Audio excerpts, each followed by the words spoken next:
Nicola Ponte, nicely done. Protests in Rochester are continuing following a grand jury decision not to indict the officers involved in the death of Daniel Prude. Breaking down why protesters are upset at the decision is Talking Points analyst Spencer Kweskin.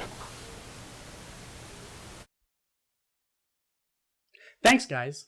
Protests in Rochester continue following a grand jury declining to bring an indictment against police officers in the death of Daniel Prude. On the night of March 23rd, police officers arrested Prude. They pinned him to the ground for 2 minutes before he stopped moving.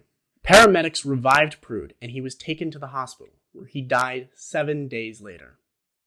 The autopsy reported that Prude's death was caused by complications of asphyxia in the setting of physical restraint, excited delirium, and acute phencyclidine, otherwise known as PCP, intoxication. After the release of the arrest body camera footage in August, Governor Cuomo ordered an investigation of the incident. Fast forward to February 23rd, when New York Attorney General Letitia James released a report on Prude's death and announced that the grand jury voted not to indict any officers in the case.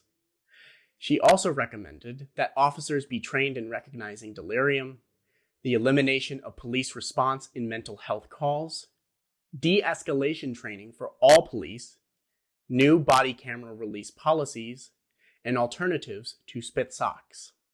Now, protesters in Rochester are upset over the grand jury decision. These recent protests follow a series of protests against police brutality that began back in 2020. Spencer Kweskin, reporting from Los Angeles, back to you guys.